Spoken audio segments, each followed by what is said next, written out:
My name is Webb with MogulTunes Incorporated. And I'm Larkpor with MogulTunes Incorporated. And we are on brand new online music service for artists, bands, musicians to help them discover and recognize what their song's hit potential could be. And the way we do that is?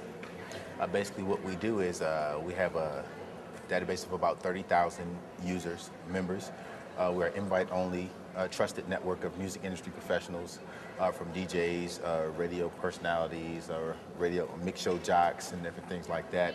Also journalists as well, pretty much what the whole industry is made up of from a professional standpoint. What we do is we basically use our membership as a sounding board against the music of new artists and also new music from established artists to essentially gather data and aggregate data to help them understand which markets their music is performing the best in, and also out of maybe 5 singles they may have in mind, which one is the single that they should kind of put their marketing budget behind promoting.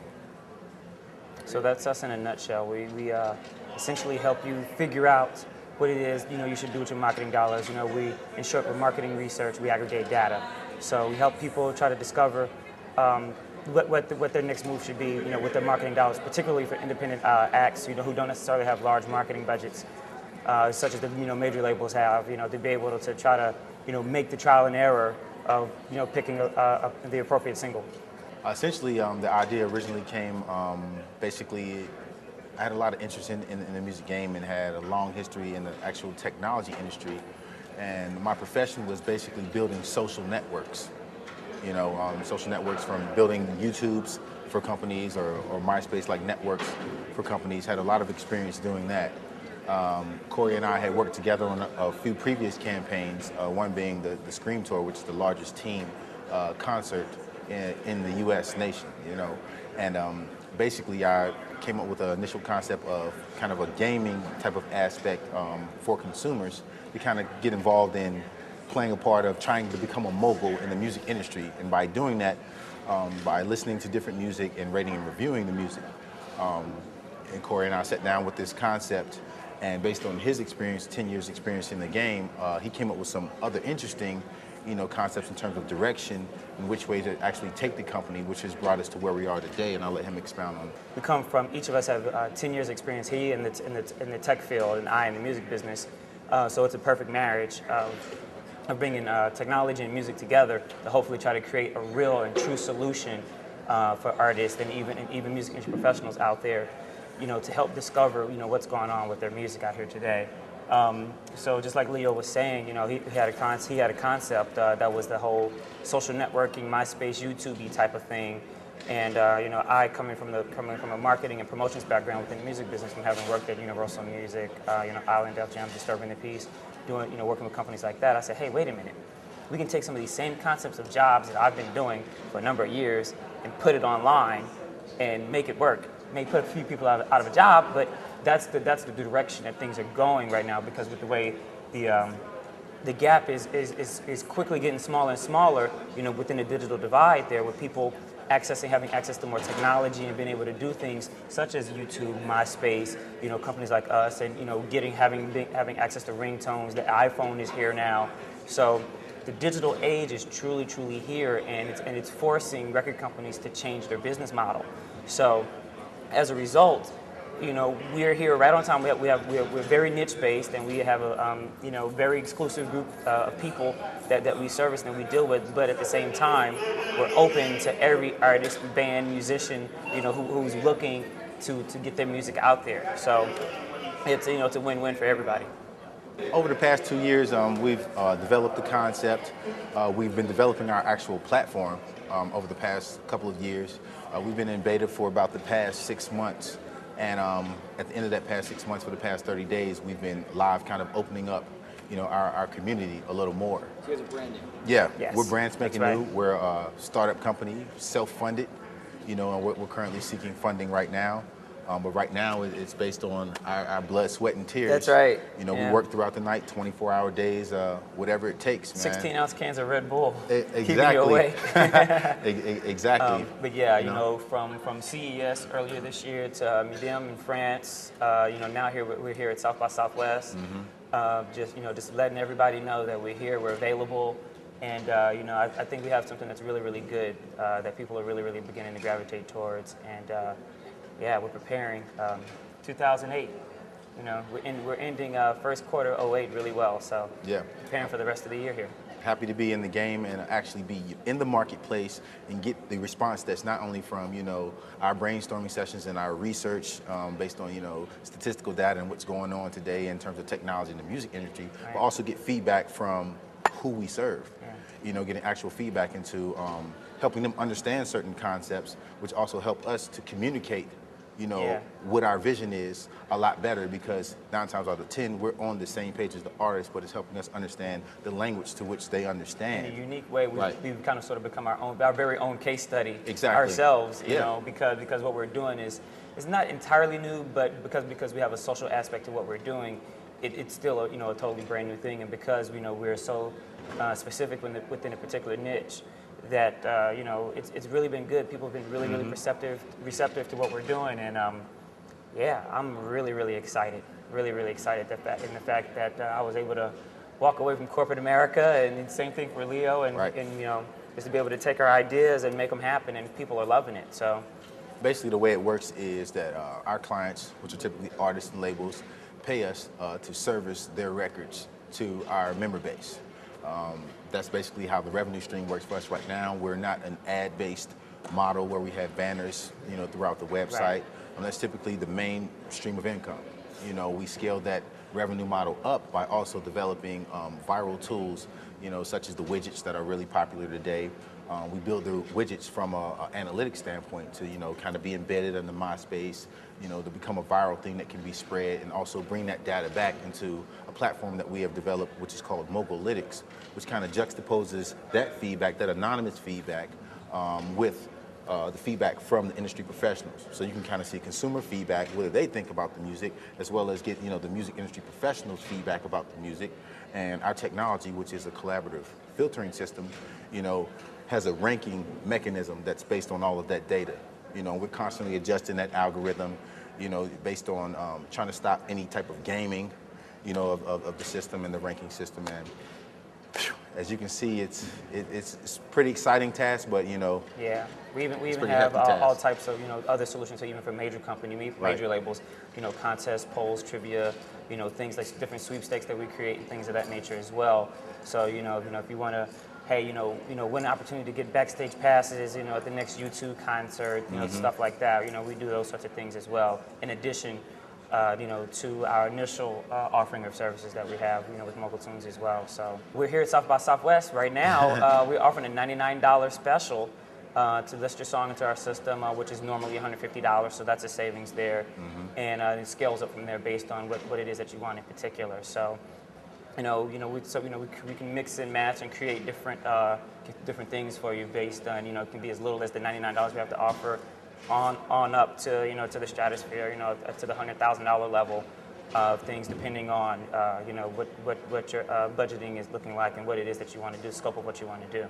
That's a one-time fee per song submission. Your song stays in the system for 90 days, which is 3 months, and then beyond that, we also have you know, direct submission of your song to our entire database, and that pricing runs from the $1,500 to $2,000 range. And that way, what happens with that is your music gets directly delivered to our entire database, and you then get a reporting back on, you know, what everybody thought about your music, you know, demographic information, geographical information. So therefore, you have quantitative and qualitative data that you're able to actually physically see, and you get that information back in real time about your song.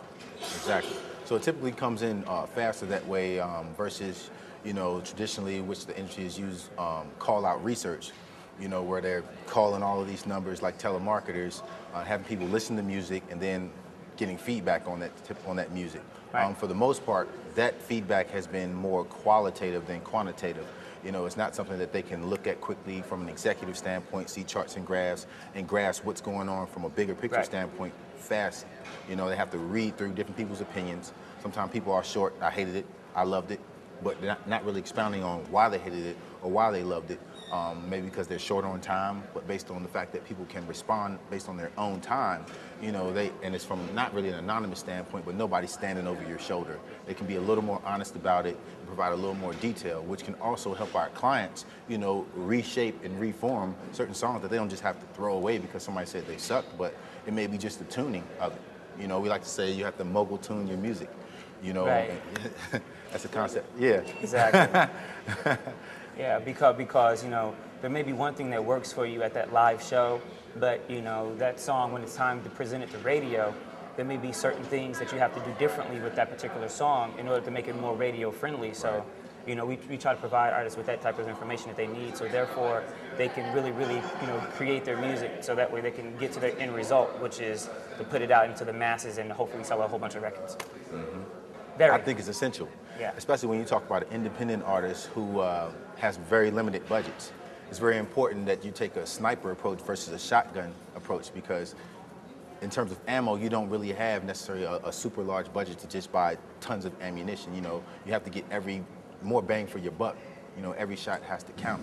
So it's very important to, in the early stages, you want to just be creative. Targeted, yeah. You want to be creative and focus in on the art, but you also have to focus in on the business. It is a music business. You create the music, but ultimately to make a living doing what you love, it is a music business, and we're coming in the game pretty much trying to educate individuals on not to neglect the business side of it. And it's not like you have to go and get this full degree, but ultimately it helps to have some type of market research data to understand, what your target is, who loves you, and out of the individuals who loves you, who's willing to also help you, and be an extension of your efforts, to help you achieve your goals in the end. Right. A little more intensive than just hoping to get everybody to buy your merch at the end of the show, or even with some of the ideas with some of the products that we offer, if you figure it out and you do it right, we could create the click to buy link, on your site or widget and things of that nature, even right from your MySpace page. So if you miss that opportunity to purchase, while you saw them at the show, or if you just thought they were cool and you like their T-shirts, you can still do that as well. So I think it's very very important that bands, artists, musicians, focus, what they're doing. Of course, you want it to, get to the masses, but it's very, very important that you come up with a plan of action so that way you can focus what you're doing. It's very important. Even if you have a niche, have that niche, do very, very well in it, and then move on to the next one, and then the next, and then the next, and then the next, as opposed to trying to have this huge blanket of everything, and you only have $10,000 to spend. A lot of independent artists fail to understand, or they don't know that a major record company spends on average between $1.3 to $2 million to nationally market and promote a record. So, if I'm a band grinding, playing, 20 nights a week out of the month, and I'm paying for fuel, my trailer rental, and I got to feed, 4 of the people that's in the band, and still sell merch and re-up on my merch and all that sort of thing, you don't have that kind of money. So it makes a whole lot of sense to understand where your reach is, and then do very well there first, and then expand to the next and to the next and to the next. All the while making sure you're paying attention to the results of your money. A lot of times we so-called market and we spend X amount of dollars to market, and then we're like, okay, that either worked or didn't. And then you move on to another thing, which maybe you change your whole idea or change your whole concept, whereas maybe you just needed to tweak, the initial concept. If you're a sniper, yeah, you may have missed your target, but typically it's by inches.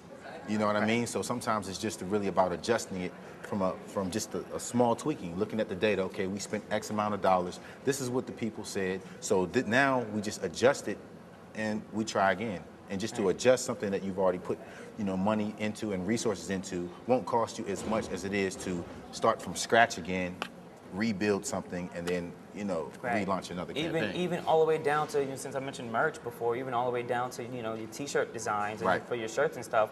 You can, we can create something for you. You can put that up on your MySpace page. Hey guys, which ones do you like? This one, this one, this one, or this one, as opposed to having to spend $1,000 on T-shirts and it didn't sell because your consumer didn't like it. Oh boy, now we've spent, all of this money on these T-shirts that we can't sell. So, market research is very, very, very important to understand your next move and to create your plan of action. without a plan of action, you know, what's the old phrase? If you fail to plan, you should plan to fail. And you know, that's really you know, what we try to help people with is discovering really what their next move should be. The current landscape of the industry and the way that things are changing, I definitely believe that you have to be targeted now, because no longer are the record companies out there, you know, just saying, come to my office, oh wow, you guys sound good, I'm going to sign you today and give you a big, huge advance. That doesn't exist anymore. Those days are over. You know, what is it? During the mid to late 90s, there were about 480 A&R men employed by major record companies. Today, that number is about 80. So, you know, you have to understand that, you know, the concept, because technology has made it so much easier now for artists to get directly to their consumers. You know, why do I need a major label? Not saying that, you know, that you shouldn't do that, or not saying that still shouldn't be a goal for you, but it just really makes a lot of sense. If I'm a band from Austin, you know, we're sitting here in Austin, from Austin, Texas, and I know that I can play every major venue around town, or, you know, pretty much in this region, then it makes sense for me to target my product and my band towards those areas. You know, whether it's in Austin, Dallas, you know, Killeen, what else is close by, Waco, and those types of places. Then that's what makes sense. And then if I see the growth happening, and understand if I put my record out there and people down in Houston like it, Houston and Galveston and Corpus Christi, Port Arthur likes it, then guess what? I'm gonna go down. It's gonna be worth it for me now to invest the money to take that trip, to book those gigs, to go down there and to expand my reach. So I like the targeted approach so much better than just saying, hey, we're great. All the 14,000 of my MySpace friends liked my song, but guess what? Where are those people? All 14,000 of those people aren't in your backyard. You know, you may have 1,000 in California, another, you know, 1,500 in New York City, another 1,200 down in Miami. Okay, it gets to be expensive, you know, to try to make, you know, to travel like that and to have what you need in order to move around. So it just really makes sense to have, you know, to target everything and to figure out what it goes back to the statement, what your next move really should be. Right. Because, you know, like we're based in Atlanta, but it makes sense for an act if he has traction in Atlanta, then he should go to Atlanta, Macon, Columbus, Athens, you know, do you know, Rome, Georgia, do, you know, northern Georgia, and then okay, hey, let's send out another blast to see how well we do in South Georgia. Then you can go to Albany, Valdosta, you know, places like that, you know, maybe Tallahassee, Florida, and so on and so forth. And that's really how you grow. Not just trying to say, you know, because technology is wonderful and you have the ability to put it out there to the masses and everybody has access to it, but who is everybody? You know, you go on there and you start targeting, you know, start friend request. Okay, that's cool, but what are you getting back out of that truly at the end of the day? And that's where we are to hopefully help people to really narrow things down and create a path that you can go down and it makes sense for you. And also track that path, because a lot of the major labels nowadays, you know, even the deals that they are giving out, they're not necessarily just giving them out to, you know, a fresh face who's just started and they just have raw talent. They're giving them out to individuals who have already done the groundwork or some type of groundwork. That's right. Gain some type of traction, show some type of business savvy, some type of business initiative, you know, to bring them some type of data that shows that they are who they say they are. Okay, kid, you sound great.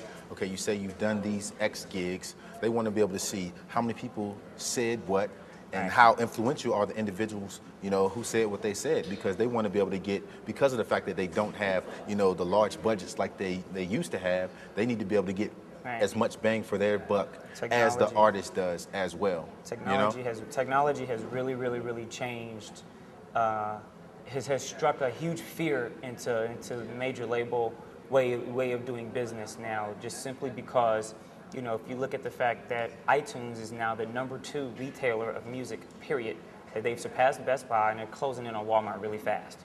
So, you know, understanding that for so long, you know, major record companies have had only one stream of revenue, and that's selling records, and maybe, you know, if we work the deal out right, you know, we take a large chunk of your publishing too.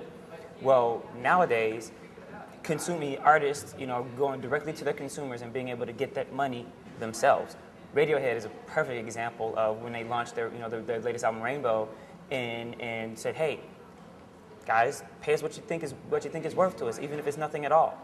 and they sold like a bajillion records, and and it definitely increased their popularity. So who needs a major label when at the push of a button, 1 million people can have access to it, and that money comes back to me less my manufacturing cost.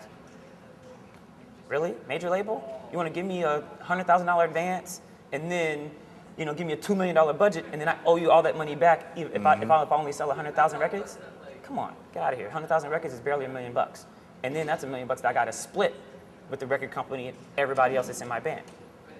How about I make $1 million on selling 100,000 records myself? I don't think I have as my overhead and my tax liability and paying everybody else that's in my group. I see more of my money as opposed to 56 cents a copy, or for every record sold. So it just makes a whole lot more sense to definitely get involved, educate yourself, and learn more about technology and how things are changing. And how it's changing the music business. Also, most artists and bands, what they really want to do is be able to make a living, be able to feed their families, be able to take care of themselves doing what they love to do. Right. They don't necessarily need to be, touring, all over the world, all year long, and, living the life of Hugh Hefner, I mean, the ability for them to just be able to have a comfortable lifestyle. Or even still, some people think getting signed to a major label gives them that, and that's the end result. Exactly. But guess what? You can do it yourself. Right. You can really, really do it yourself if you're just smart, if you plan, and you utilize the right tools like MogulTunes.com, what that is, and to make sure that you figure it out and educate yourself at the end of the day. And if you educate yourself and learn what's out there for you, I mean, even our services, other companies out there that offer things from ringtones, build your website, whatever. You can really, really do it. If you're out there and you believe that you've invested in yourself, you bought the great set of drums, you bought the best amps, you get the best strings for your guitar, then I think you should make that same investment in your business of music as well. The biggest mistakes that people have, or the biggest misconception, is that they think that it's just going to come to them. They think that, oh, my product is so great, right, to the point of that. Hey man, this is the best thing since sliced bread. Guess what? There are millions of other people out there who share that opinion, or who think that about their music. So, and they think that's all that they have, that they have to rely upon. And again, it's about your marketability. What are you doing to make people believe that your music is the best thing since sliced bread? Right. Aside from the fact that it sounds good, I mean, of course, the product has to be good, has to sound good, but it also has to be good overall, if that makes sense when I say that. Well, and of course, finding the market that shares that. Exactly. There you go. Precisely. Finding the marketing and also understanding branding. Right. The product is one thing, but the brand can be so much bigger than the product, because ultimately you want to build yourself up as a large brand, because you're going to come with multiple products. You're going to come with album 1, you're going to come with album 2, you're going to come with album 3, you're going to come with a concert, you're going to come with merch, you're going to come with all these different things that people will buy because of the overall brand. If people just fall in love with a song, which is a product, or an album, which is a product, then you run the risk of being hot this year and fall off the next. So they also need to look at it from the standpoint of branding themselves, which means, turning a music listener into a fan. And that's what I believe is one of the major misconceptions, is that music listeners and fans are the same thing, and they're not. The difference is the fact that a fan has a personal connection with you. Music listener, they'll listen to your music, it's good for the moment, it does what it needs to do, but the minute you come with a song that they do not like, or do something that they do not like, they abandon you. Over. If you have a fan, they have a personal connection for you. These are the individuals who will actually stand up for you if someone is talking down on you, or if you come out with a song and somebody says that is whack, they will explain to that person, what the thought process was behind why they created that song. Because artists and bands don't just create songs just coming up with racket. It's actually coming from an emotional experience, a thought, an idea. It's a creative process. And sometimes fans don't, if music listeners don't understand, what that creative process is, what that person went through to get to where they are, they will not appreciate it. You know what I mean? And that's one of the biggest difference between a music listener and a fan. A fan actually appreciates, what that artist or what that band has actually put out. Yeah, it's all, just like Leo was saying, it's all about building your brand and involving your consumer in your process. You know, people, they say the biggest, you know, the misconception is, okay, if I get signed to a major label, I'm going to be, you know, rich and famous, and I'm going to be, you know, legendary like Led Zeppelin. Well, what they fail to realize is that acts like the Rolling Stones, U2, you know, the Grateful Dead, Led Zeppelin, you know, or if you look in the rap world, like, you know, say an artist like Jay-Z or P. Diddy or somebody like that, they have attained the status in which they have because they built a brand. But in understanding building the brand and also attracting fans is that they made all of these people a part of what they're doing, make the consumer feel like that they had something to do with their process. Whether it's a creative process, Right. being involved in that show, or you know, when he's in the supermarket shopping and he stopped to sign an autograph when he really didn't have to. Those sorts of things make people say, hey, you know what, I like this guy, his music is really, really great, you know what, I'm going to go to a show, you know what, I'm going to support, I'm going to buy his CD, I'm going to buy his t-shirt. That's the type of thing that builds. So many people today particularly want it right now. I got to have it now, I got to have it now, I want to be famous, sign me today, give me lots of money, and we're going to all be rich. Well, what are you doing in order to make that happen? And the biggest thing I've seen from my experience, you know, working at record companies in the past is people think that, okay, now I have a record deal, now all of a sudden it's just going to magically happen. Well, not really. You know, when you still have to show up to those press junkets that the label sets up for you. You have to, make all those, TV appearances, go to all your radio. You have to show up at every show on time. One of the best examples I could say, with my experience in working in the music business is when I worked with Ludacris. And he is on time for everything. I mean, early. Like, gee, okay, he's waiting on the person he's supposed to be meeting with. He's sitting there ready, waiting. When I went out on tour with them, we're there on time, we're clean, we're tidy, we don't rip up hotels and any of that kind of stuff. Those are the sorts of things that you have to do as an artist to make people appreciate who you are and what you're doing, and the fans see that. And then they become fans and they start to say, you know what? That song really wasn't that great, but I like this guy. Mm-hmm. And because they like you, it's all about selling yourself at the end of the day. The same way, every time you stand on that stage and you perform your song, it's just like it's a job interview. Every time. You're selling yourself to the public. And if the public doesn't like you, they will chew you up and spit you out and move on to something else very quickly. So I think that's the biggest misconception, that people think, oh, because I'm signed to X record company, they put millions of dollars behind me, I'm going to be famous. Right. I'm going to tell you, I've seen it a number of times, where record companies say, you know what, oh my gosh, he didn't, and then you hear the song, and then all of a sudden they're gone just as quickly as you heard them, because the artistry really wasn't there, and the artistry goes beyond the creativity and the creation of the music. It extends to the business of the music and the human side of the music industry as well. Well, one thing I would say is the fact that everything seems to be song-based now is, for one, the recording industry in terms of record sales, physical retail record sales, has dropped substantially. The investments that they're making are more so into single deals, versus full album deals. Another thing is the fact that a lot of artists today, I can't speak for all of them, but they're trying to make a song that sells. They're trying to make a song that becomes a huge ringtone. You don't really find too many artists that do a conceptual album, an album that has a storyline. It doesn't exist You know anymore. what I mean? I mean, when you create something like that, the fan no longer just wants to have that one piece, because it's like having one piece of the puzzle, or it's like one part of a good film. You know what I mean?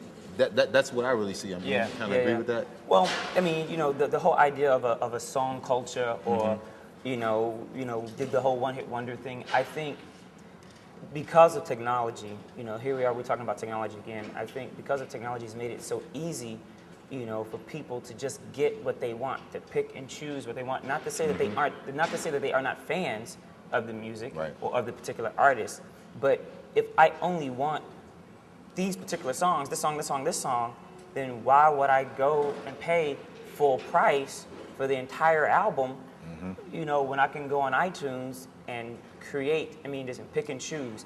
Because I like a myriad of different things. I like jazz, I like rock, I like R&B, I like rap, I like classical, everything. So for that same $13.99, I can go and get 13 of the different songs of each genre that I like, and create my own playlist and listen to that, how I want to listen to it. Now, I think what record companies should do, or what doesn't exist, to kind of sort of break away from that whole song, ideology is bringing back the excitement of the release, instead of just sounding like the used car salesman commercials. It's brand new, record, go in stores now, go get it today.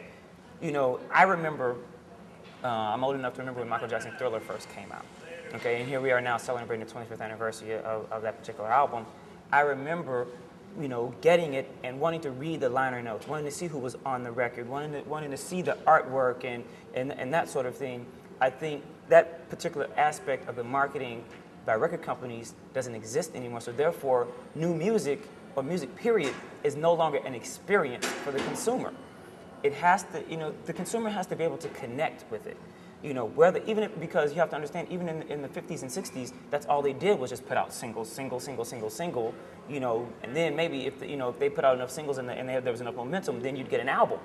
I'm starting to see, that happening again, but at the same time, the marketing has to happen to where the consumer is actually interested in that particular product. Right. So, this whole song mentality, or people becoming ringtone rappers and all that kind of stuff, that's okay. That's all well and good, because technology enables us to be able to have more selection and more choices. So that's okay. But what's the story? What's the idea involved in going to buy that single, that ringtone, or whatever it is? Why do I want to do so? Again, I think there's still a certain amount of record companies and artists themselves. If you're doing it yourself as an independent artist, why should that consumer spend their hard-earned money on you at the end of the day? Exactly. And another thing that I've noticed is the fact that, okay, a new artist comes out with a song, the song becomes hot, and no sooner than the song becomes hot, the album is being released 3 weeks later. Right. And the people haven't had a chance to find out who this person is, to find out what their story is, to create any type of personal connection. They haven't done enough shows. Right. They haven't put themselves in front of enough people They yet. haven't touched the people enough. I mean, exactly. These days now, I know the average ramp up time to actually promoting a record, I think, is 12 weeks. Six of which is to try to get it burning at radio. The other 6, you spend, on a whirlwind promo tour, hitting radio all over the place, and maybe to do some shows here and there, and then hopefully it builds enough buzz that, we can put this out and maybe sell 1 million records. What? 6 weeks? 12 weeks? Are you serious? 3 months to really make that happen? No way. There used to be a point in time where it would take nearly a year to to really gain that type of momentum that really propels and drives platinum sales. If you look at record sales today, when you look at first week sales and the top selling and the number one selling artist is only moving 150,000 units, and the number 10 guy is selling 50,000 units, or 10,000 units. Who is a platinum selling artist only selling 50,000 units? It's scary. It is absolutely scary. And people, the record companies want to say, well, technology's coming in, people are downloading it, LimeWire and this, that, and the third, and the iTunes is out there. No way, but you have to understand, iTunes is out there, but people are buying. They're spending money. People haven't stopped buying music. Exactly, people have not stopped buying music. It's just they've stopped buying bad music. And this is my personal opinion. I'm sick and tired of these record companies thinking that they can put out anything and market it to death, and and people are going to buy it. No way. I mean, I understand the whole Steve Jobs approach. What was that quote he said? The consumer doesn't know what they want until you give it to them. That doesn't necessarily hold true for music, because music is an art form, and it's something that's tied to emotion and experiences and things of that nature, and people remember that, and you just can't make music that's so homogenous to the point of it becomes so cookie cutter that here, take this, it's the brand new flavor of the month, I know you're gonna like it, and if you it's happening and you do that and you see that it rises and falls just as quickly. So the whole marketing thing and understanding what it is you're supposed to be doing as it pertains to marketing is really, really important for us, because we help you find out that information that's necessary. Record companies or just corporations, period, literally spend millions of dollars on figuring out what the consumer wants. So you can think of, say, if you remember when Coca-Cola used to do the taste test in the mall with, guess which one is Coke, guess which one is Pepsi, or, if you go into any bar today and you see, hey, try my pack of cigarettes, or, try this brand of liquor or whatever, all of that is market research. That's all of these companies trying to figure out what the consumer wants, what works. Why do these colors in our packaging work as opposed to these colors in our packaging doesn't work? It's the same thing for band, because we still forget that it's the business of music that exists. So does black t-shirts, white t-shirts, and yellow t-shirts work for us, or does green, purple, and orange work for us? Say, should we do 11 by 17 posters, or should we do 24 by 36 size posters? Should we do 4 by 6 flyers, or should we do 8 by 11 flyers? Those sorts of things. All of those things play a part of developing and building your brand and helping people and helping you convey your message to your people. To your overall end consumer. So, while, you sat down, you were in the studio, you created this wonderful tune that touches people's hearts and it sounds great, you made you shed a tear, when your girlfriend left you and, all that kind of stuff. But at the same time, now, how am I going to get the rest of the world to hear it and feel my emotion and become a part of what it is that, that's my creation. So, it's very important. It's very important. People, of course, the artistry still has to exist, and that's still the core of it all. Don't stop doing that. Yeah. But at the end of the day, we have to be smart about what we're going to do next, because particularly for independent artists, when money's tight, you have to be smart about, okay, I only got 10,000, or I only got $500. Should I spend $500 on gas money?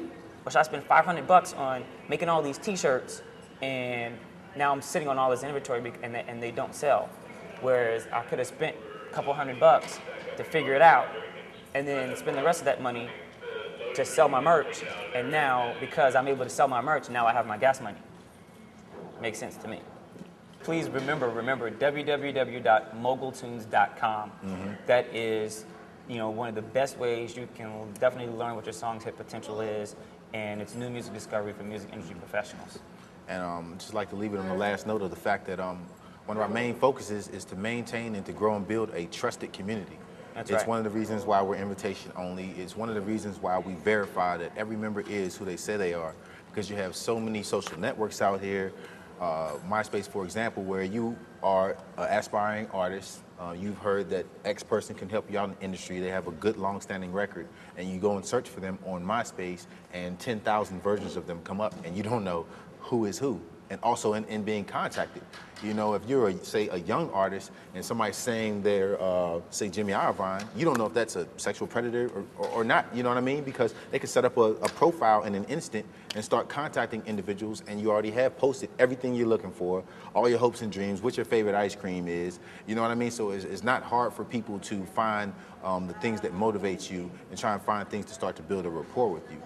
So I just like to stress the fact that we are a trusted community, and that is one of the reasons why the market research data that we give to our clients, is so valid. We want to make sure that the integrity of that data is valid, so that when you're making decisions, on using your savings account, on your career, that you're making the proper moves based on the right data. That's why our numbers, although it may sound small, 30,000, but we're a very niche-based company, and we pride ourselves on growing organically, and not to grow so fast to the point to where that because I think MySpace originally started out as a company to be for a specific group of individuals, and then all of a sudden the growth just got so out of hand that they had to open it up to everybody. But as long as we keep ourselves invite only, and when you come to our site, and you have to plug in an invite code, and if you don't have an invite code, then you can't get in. So and then we have a system of quality assurance to make sure that the type of music that we're making available that we're making available is something that's not going to be a turnoff to our users as well. Make sure that you have enough money in your savings account when you do it.